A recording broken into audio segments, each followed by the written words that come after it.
Alright, this video is an introduction to trigonometry. For part one, we're going to focus on how to use trigonometry to find a side length of a right angle triangle. Trigonometry is an application of similar triangles involving right triangles and known ratios which have been programmed into your calculator.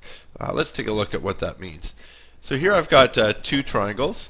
They're both right angle triangles, and we'll notice that they each have another angle of 30 degrees. So by the theorem angle, these two triangles would have to be similar.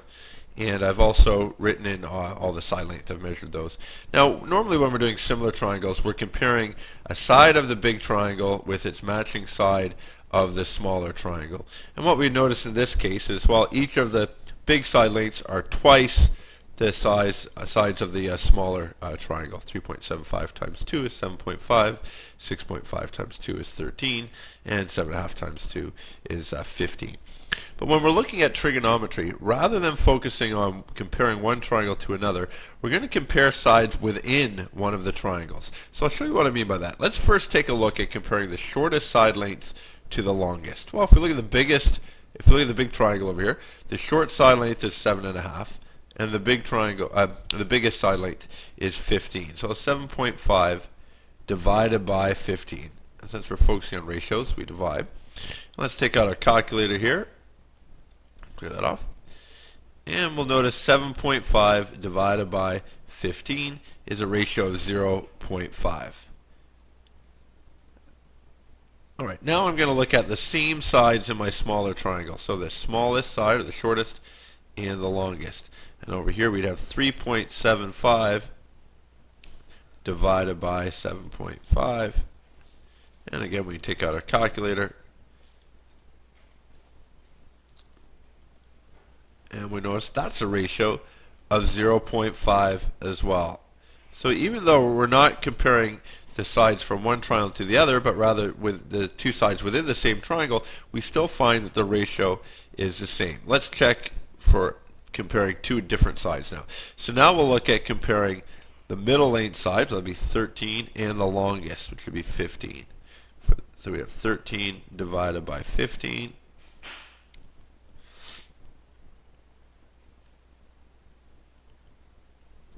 And that's a ratio of 0.867.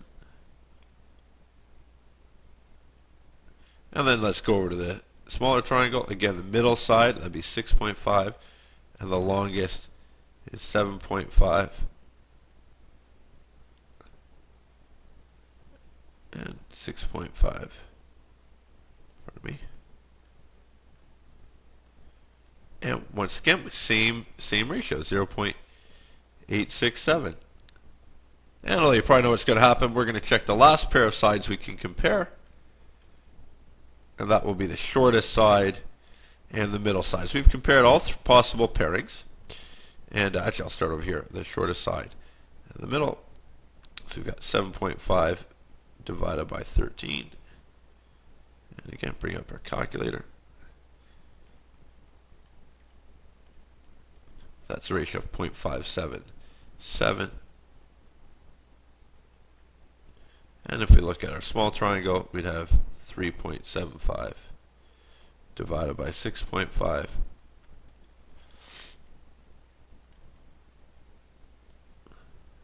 Oops. And probably no surprise there, 0.577 as well. So with this little exercise, we can notice that when we have two similar triangles, we can either compare one side and it's on the bigger triangle and its matching side of the smaller one, and we'd have a constant ratio. Or if we compare the same two sides within a triangle, we're going to notice all the ratios are the same when we're comparing the same two sides as well. And this is all that trigonometry is. All that's happened with trigonometry is someone has sat down and they said, hey, if I have a right angle triangle and an angle of 30 degrees, the ratio of these two sides will always be 0.5. And we'll see how we can use that ratio to find out missing side lengths or to find out missing information about our triangle. Same idea applies with the middle and the longest sides. Wait a minute, if I have this triangle, this will be the ratio of these two sides, and so on and so forth. But then they didn't stop with just 30-90 triangles. They said, well, what if this angle was 31? And the numbers would be different, but they could find out what those ratios would be as well. And they've actually programmed this for every single possible angle that you could have, other than your right angle, and those have been programmed into your computer. So or into your calculator, pardon me. So with trigonometry, all you're doing is you're accessing those ratios from your calculator, and then using them to find out missing sides or missing angles, just like you did with similar triangles. Now, before we get started on some examples, it's important that we label our triangle properly. Now, you've got a right angle triangle, tell by this, and usually we need another triangle as well, and usually you'll see this letter, which is the Greek letter theta, and it's just used to refer to an angle, just like you might use x to refer to a side length. So when we're labeling our triangle, we're always going to label it in relation to our angle theta. So that's the other angle that we have other than our right angle. So to start, label the longest side. That's the hypotenuse, just like you would have used for Pythagorean theorem. And then next, go across from the angle that you have. So across from theta, and this side we call the opposite. Just like if you're sitting opposite someone, it just means you're sitting across from them. The side that's left over, in this case on the bottom, is called the adjacent. And adjacent just means next to, so the adjacent side is next to our angle. You'll also notice that the hypotenuse is adjacent to the angle as well, but it's already got a fancy name. So I like to label it that way. Start with the hypotenuse, which is the longest one, easy to identify. It's actually opposite your right angle. Then use the arrow, show this side opposite, and then the one left over is the adjacent. Now, when we're looking at our ratios, we have three possible pairings of sides that we could compare. And the sine, often your calculator you see that as sin, S-I-N. So the sine of this angle is the ratio of the side opposite and the hypotenuse. And what we noticed with our previous exercise was that if we know this angle, we would be able to figure out what the ratio of these two sides would be, because it would be the same as any other right triangle that shared that angle. Next comparison will be our adjacent and hypotenuse, and that's called the cosine. On your calculator, that'll be a cos button. And so the cosine of this angle will be the ratio of this side length, the adjacent side length, divided by the hypotenuse. And the last one we call the tangent, and again, on the calculator that's tan, T-A-N. The tangent of angle theta will be the ratio of the side opposite divided by the side adjacent. Now, an easy way to remember them is the silly kind of word called SOHCAHTOA. And it's kind of silly, and yet it sticks with you. And it's just a way of remembering. The sine of the angle is opposite over hypotenuse, so S opposite over hypotenuse. Cosine is adjacent over hypotenuse, and tangent is opposite over adjacent. So rather than having to memorize all these three formulas, you can just remember this silly word SOHCAHTOA, and that'll be a helpful way of helping you remember all the pieces. All right, so let's take a look at the steps you use for finding the side of a right triangle using trigonometry. Step by step, ooh baby, gonna get to you, girl. Step one. All right, the first step, we have to identify it as a trigonometry question. So we have a right triangle plus one other angle and one side, and we're asked to find another side of the triangle. Step two, you're going to label the triangle using the opposite, adjacent, and hypotenuse sides, and make sure that you use the given angle for the opposite and adjacent sides. The hypotenuse is always the longest, so it doesn't really matter. For step three, you want to determine which of your ratios to use, either sine, cosine, or tangent. And to do that, just ask yourself which side do you have and which side do you want, and there will only ever be one of the three formulas that will involve those two sides. Next, write down your formula and fill in the values that you know. You should be just left with one remaining side, and use your algebra to solve for the missing side length. So we're going to take a look at a couple examples so we can put these steps in action. All right, so now let's apply those steps by looking at an example. So first thing we needed to do was identify that it's a trigonometry question. If you remember how we do that, we need to have a right angle triangle. I got that down here. We need one other angle. We have an angle of 40 degrees and one side. All right, we've got that. And we're asked to find another side of the triangle. So we've got all the pieces to identify this as a trigonometry question. At the start, that's pretty obvious, but as you get into more complex questions, it can be sometimes difficult to pinpoint that. Our second step is we're going to label our sides. Now remember, when we're labeling them, we're always labeling based upon the angle that we have. Now our longest side here is our hypotenuse. I'm just going to use HYP. This the side opposite our angle. Across from the angle is the opposite, and the one that's left over at the bottom is our adjacent. So we labeled our sides. Our third step is select the correct formula. Now I'm going to write it down here. Remember, we had SOHCAHTOA. SOHCAHTOA. And so to pick the right formula, sine, cosine, or tangent, I want to go with, just ask yourself two simple questions. What side length do we have, and what side length do we want? Well, in this case, we have the hypotenuse, and we want the opposite. Well, the only one that deals with opposite and hypotenuse is our sine. So SOH. So we're going to use sine for this example. Next, we write our formula and fill in our values. So that the sine of theta equals the opposite over hypotenuse. That's our formula. Now I'm going to fill in what I know. Well, theta is referring to my angle, and not the 90-degree angle, but the angle over here. So rather than theta, now we can fill that in with our 40 degrees. Side opposite, that's what I'm trying to figure out. I'm just going to leave that as opposite. Sometimes people will use X for that, or if you had another, if it was labeled differently, it'd be fine. And then my hypotenuse is 11. So I'm going to fill in what we know, and then our last step is just to do our algebra to solve for the unknown. So in this case, we want to figure out the opposite.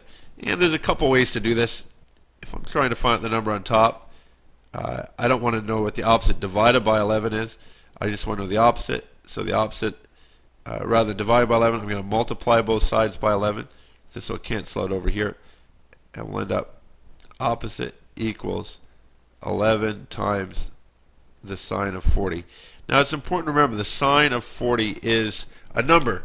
It looks a little bit weird because it's got the letters in there, but it is a number, and that number is programmed into your calculator. And I'll show you how you can find that. All right, so let's bring up our calculator and turn it on. First thing you need to do is make sure that you're in degrees. Notice here I'm in radians, and go over and click on degrees. Now if you've got if you don't have one of these graphing calculators, look at the top of your calculator, and usually there's either a small d, which is for degrees, which is what you want, or you might see an R or a G, which is for radians and gradients, and we're not going to look at those for now. Sometimes they'll say deg, D-E-G for degrees, rad for radians, or grad for gradients. So look for those on your calculator. Make sure you're in degrees. If you're not, usually there's a mode area, or a lot of calculators just have a button that says DRG, and if you hit that button, it'll cycle through them. So you want to make sure you're on degrees. If you're in the wrong one, it's going to give you the wrong values every single time. So it's really important to make sure you're in degrees. Can't stress that enough. So I got my calculator in degrees now, and I'm just going to go down. I can put this in 11 times. You actually don't even need the times, but I'll put in the sine, and it prompts me for my angle, and then 40 degrees. Close my bracket, and there we go, 7.07. So the side length opposite here would equal 7.07. In this case, it's going to be centimeters, and that's it. That's all we need to do. Now, I will mention, if you don't have a display calculator, some calculators you'd have to put in the 40 first and then hit the sign, and it will bring up the ratio. And then just make sure with your calculator that you maybe get a teacher or someone that knows what they're doing to check it a couple times, and make sure you're punching it in correctly. And if we want to confirm this value is correct, I'm just going to bring up a ruler, and let's get a approximate measure, and we see, look at that, just over 7 centimeters. So it works out fine. Let's look at one more example. All right, same idea. We got another triangle here. Let's go through our steps one more time. Whoops, sorry about that. So our first step is to identify it. All right, we have a right angle triangle. We're given another angle, 48 degrees. I'm given one side, and I'm asked to find another side length. So everything we need for trigonometry. I'm going to label my sides. Now make sure when I label it, I'm always labeling it based upon the angle that I have. So I'm going to start with my hypotenuse, which is the longest side. In this case, it's at the bottom. The side across from my angle is my opposite. And then the side that's left is my adjacent. And next we look at, alright, we have to select our correct formula. So I'm going to write down SOHCAHTOA. It's a good thing to have in front of you. You may have your all three of your formulas too. And we got to look at, okay, well, which information do we have? Well, we're given the 7, that's the opposite, and we want the adjacent. Well, which one of these deals with opposite and adjacent? Well, that would be tangent, or the TOA part. So we're going to write out our formula. The tangent of theta equals the ratio of the side opposite divided by the adjacent side. And we're going to fill in our values. Again, we know theta is 48 degrees. The opposite, we know that's 7. And the adjacent, we don't know. That's what we're trying to find out. And then our last step is simply to solve for the unknown. Now, the algebra here is a little bit trickier because the number we're trying to find out is in the denominator on this side rather than the numerator. And depending how you're going to, if you're good with your algebra, no problem, you can rearrange and go and work with that. But what a lot of people like to do is show your denominator over here. So tangent of 48 divided by 1. And then we can just cross multiply and divide. So if you remember, you'd have 7 times 1 divided by the tangent of 48 equals the adjacent. So I'm just going to do that. So tangent equals 7 times 1. I'm going to show in the times 1 even though you don't really need to do it. Divided by the tangent of 48. So what we end up with is 7 divided by the tangent of 48. And we'll put that on our calculator in a second. But before we do that, I want you to note, in the previous example, maybe, I'm going to go back to the page to see if this works. In the previous example, we ended up with 11, which was our side, times the sine of the angle. So times our ratio. In this case, we ended up with 7, our side length, divided by the ratio. So you're always going to have one of those two cases. If you're trying to find out the numerator, you'll have your trig ratio. Again, it could be sine or tangent or cosine. And you'll end up multiplying it by your side length. Or if it's like it is here, where you're trying to find out the denominator, you'll end up having the side that you know, dividing it by the ratio. And if you go back to similar triangles, you remember that was the same thing there. You found your side ratio, or k factor, and you either multiplied the side that you knew by the k factor, or you divided it. So the same thing's happening here, which makes sense because trigonometry is just an application of similar triangles. So we'll wrap this up now. 7 divided by the tangent of 48, and it gives us 6.3, or just over 6.3. So the length of the side is 6.3 centimeters.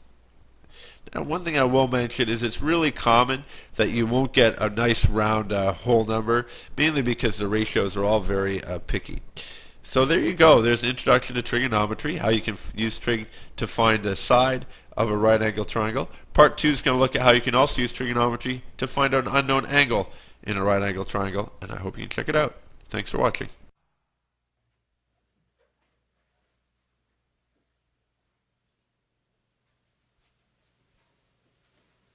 You're still here? It's over. Go home.